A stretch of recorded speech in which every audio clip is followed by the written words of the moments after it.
So my first Read with Mel session is going to cover the first chapter of Wuthering Heights. This is a copy that I've had since I was 16, 17 years old doing my A-levels. We don't need to talk about how long ago that was, but as you can see, it's a rather battered book by now, but I love it. Wuthering Heights is one of my favourite novels. There was a time in my life, pre-children, when I used to read this every Christmas time. I would start reading it every Christmas day. I'm one of those people. So, approaching Wuthering Heights, what do we need to know? It was written in 1847 by the great Emily Bronte. This was her only novel. She had published poetry prior to this, and she was working on a second novel at the time that she died, a very untimely death. And we don't know what that was about because Charlotte Bronte saw to it that those manuscripts never saw the light of day, for which I've never really forgiven her, but we'll move on. So 1847 is when this was published. So you'll see that the first word that we have on the page is 1801. Be mindful of this. This is not set within the Bronte's lifetime. This is set before Emily was born.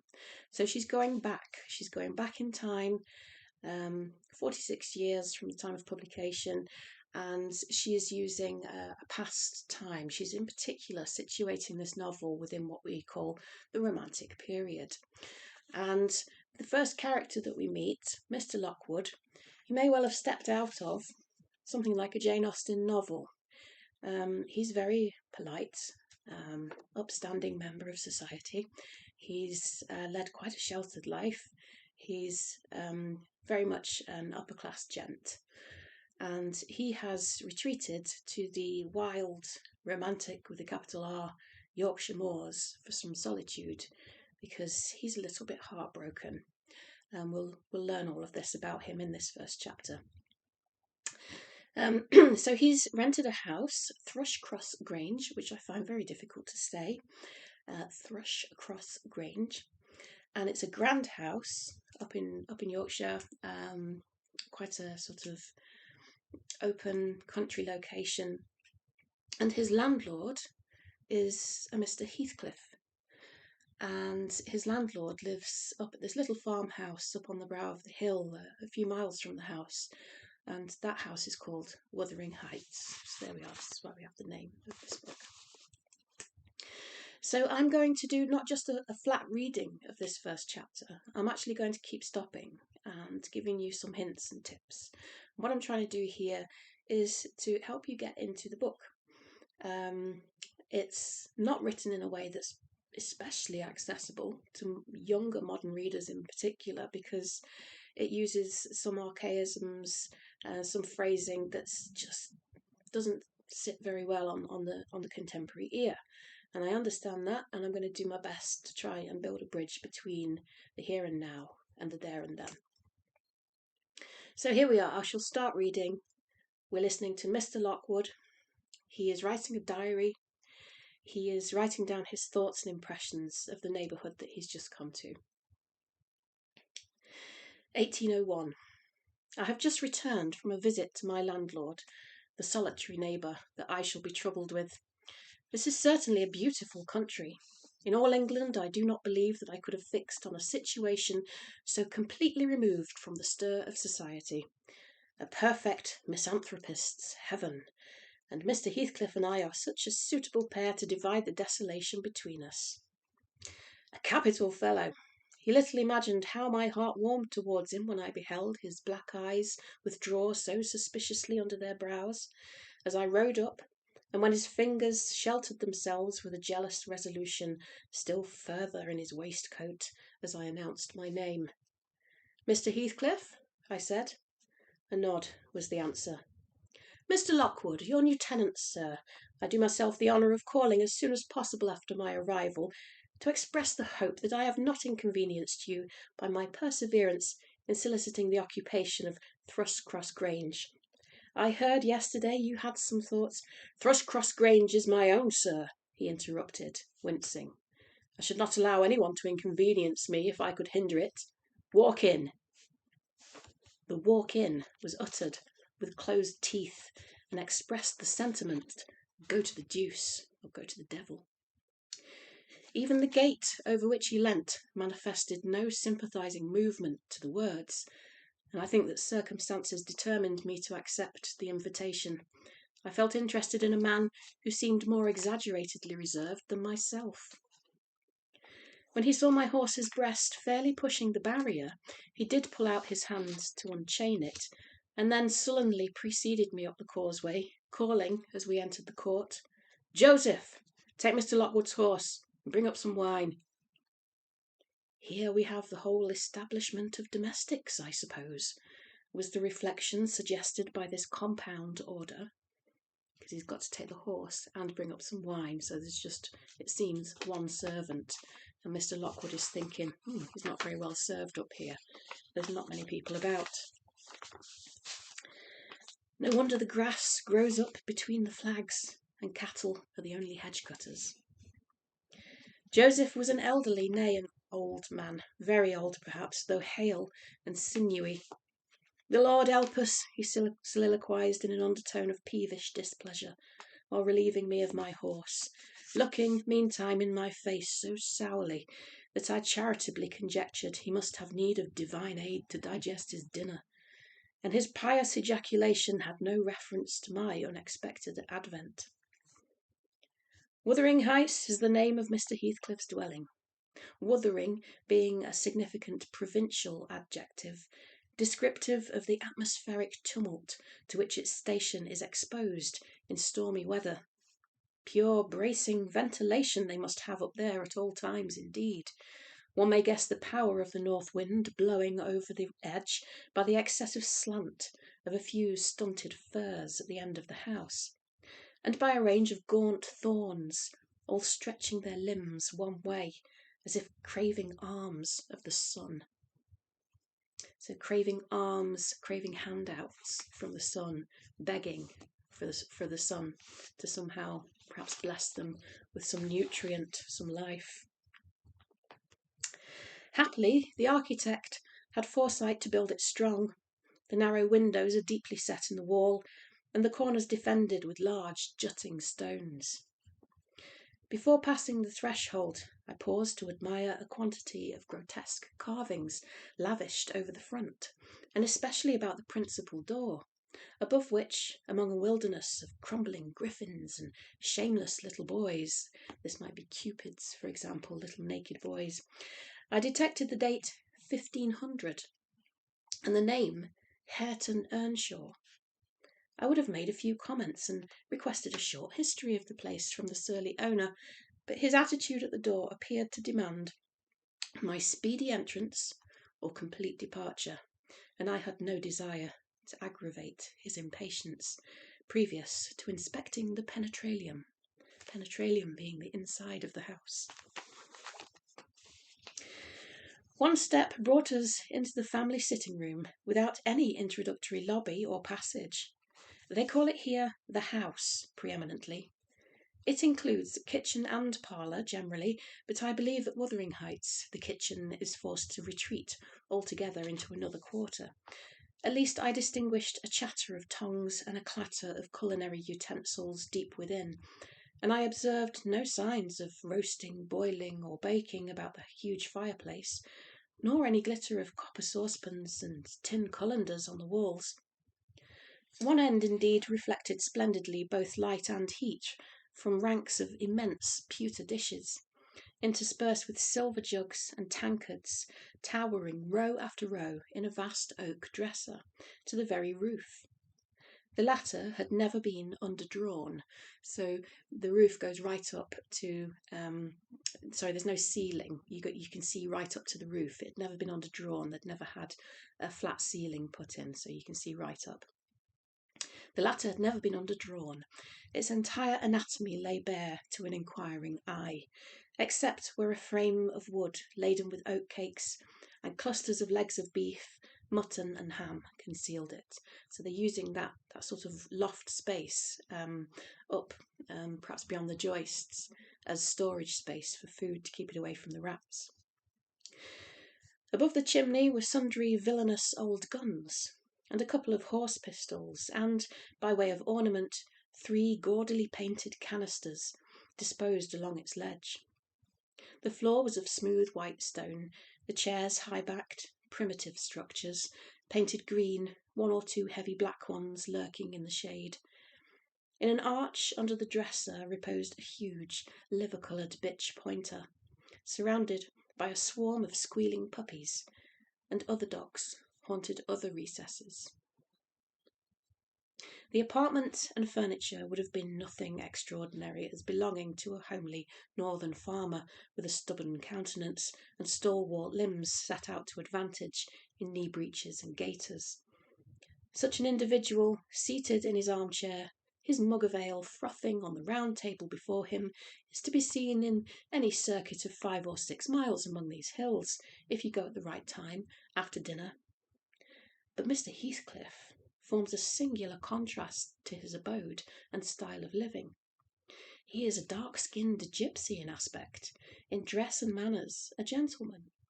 That is, as much a gentleman as many a country squire, rather slovenly, perhaps, yet not looking amiss with his negligence, because he has an erect and handsome figure, and rather morose. Possibly some people might suspect him of a degree of underbred pride. I have a sympathetic chord within that tells me it is nothing of the sort. I know by instinct his reserve springs from an aversion to showy displays of feeling, to manifestations of mutual kindliness. He'll love and hate equally under cover, and esteem it a species of impertinence to be loved or hated again. No, I'm running on too fast. I bestow my own attributions over liberally on him. Mr. Heathcliff may have entirely dissimilar reasons for keeping his hand out of the way when he meets a would-be acquaintance, so not shaking their hand, to those which actuate me.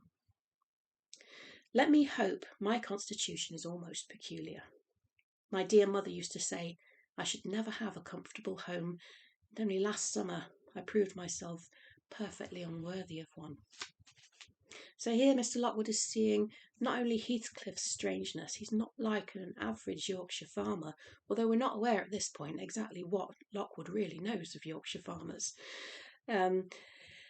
He's also admitting to some strange quirks in himself, so he's perhaps being a little bit unfair in assuming too much about this new acquaintance, Mr. Heathcliff. And now we're going to get a bit of Lockwood's backstory. What's he doing in this location? Why is he there? While enjoying a month of fine weather at the sea-coast, I was thrown into the company of a most fascinating creature, a real goddess in my eyes, as long as she took no notice of me. I never told my love vocally. Still, if looks have language, the merest idiot might have guessed I was head over ears. She understood me at last, and looked a return, the sweetest of all imaginable looks. And what did I do? I confess it with shame, shrunk icily into myself. Like a snail, at every glance retired colder and farther, till finally the poor innocent was led to doubt her own senses, and, overwhelmed with confusion at her supposed mistake, persuaded her mamma to decamp, to go home, to leave the seaside town. So he's been giving out these signals. She's picked up on them. She's tried to return them, and he's panicked. And so she's left, and so the opportunity is missed. By this curious turn of disposition, I have gained the reputation of deliberate heartlessness. How undeserved, I alone can appreciate. So he was just frightened. He just didn't know quite what to do.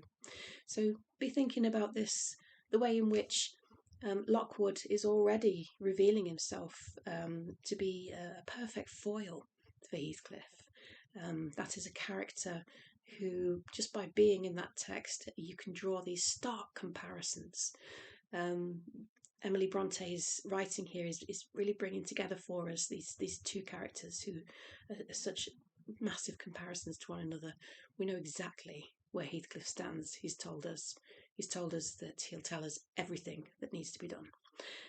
Lockwood, on the other hand, can't express his emotions. I took a seat at the end of the hearthstone, opposite that towards which my landlord advanced. So now we've left that story about the seaside, we're back in the house. And filled up an interval of silence by attempting to caress the canine mother who had left her nursery and was sneaking wolfishly to the back of my legs, her lip curled and her white teeth watering for a snatch. My caress provoked a long, guttural gnarl. "You better let the dog alone," growled Mr. Heathcliff in unison, checking fiercer demonstrations with a punch of his foot. He kicks at the dog. "She's not accustomed to be spoiled, not kept for a pet." Then, striding to his side door, he shouted again, "Joseph!" Joseph mumbled indistinctly in the depths of the cellar, but gave no intimation of ascending. So his master dived down to him, leaving me vis-à-vis the ruffianly bitch and a pair of grim, shaggy sheepdogs, who shared with her a jealous guardianship over all my movements.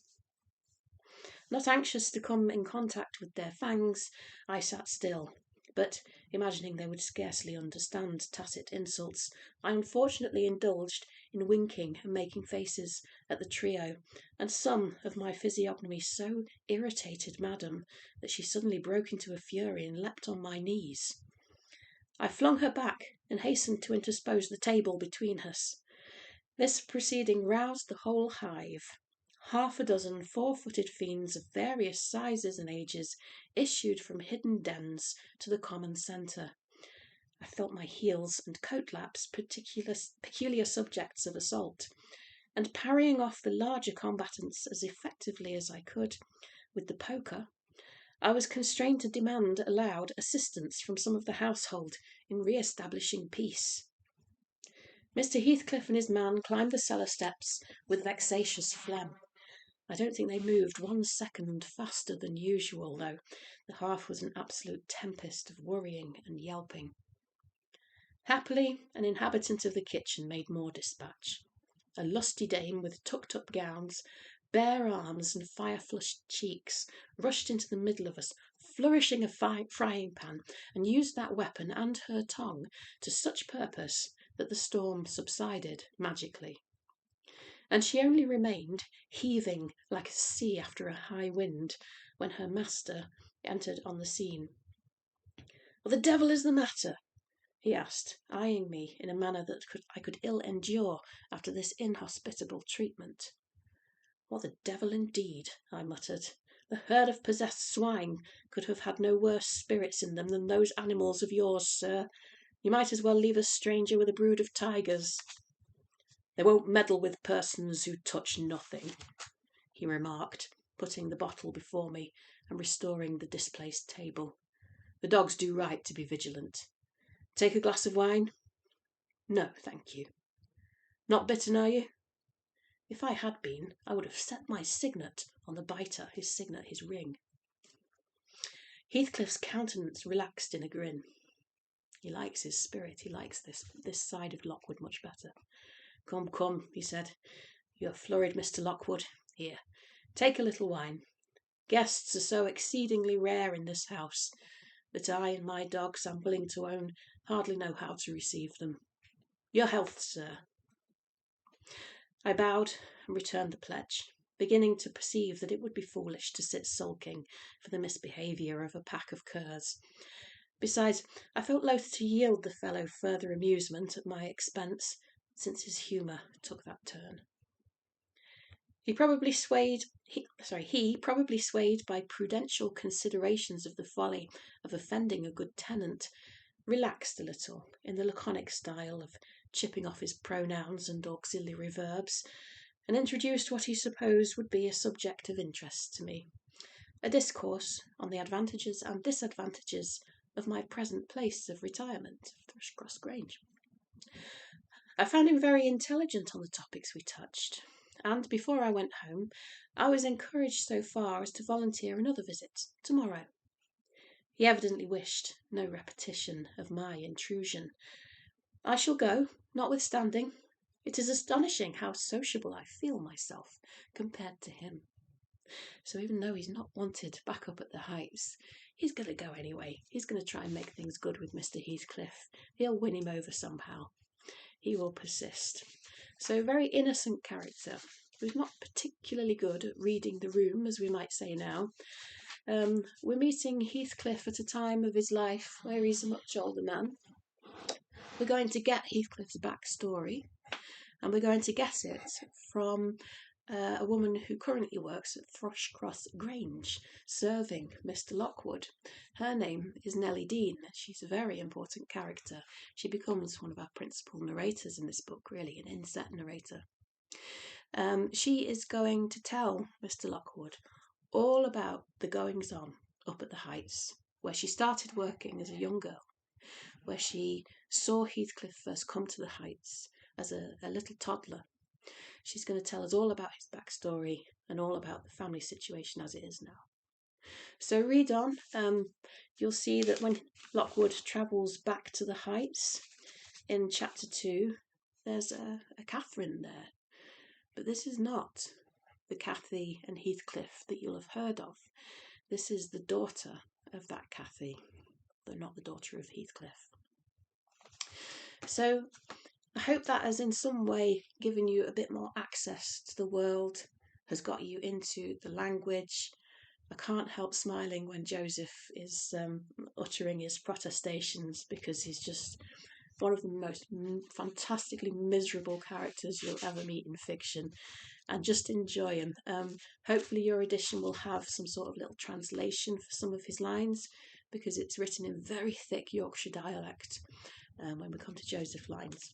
So have a look in the back of your book. Is there a little translation from Yorkshire into English, into standard English? Maybe you'll find a little help that way. So enjoy. Fabulous book. Can't do better. It is a strange one though. We find ourselves shuttled back and forth in time. Just understand that you're meeting Heathcliff and the whole story, the whole family saga, really, towards its closing stages.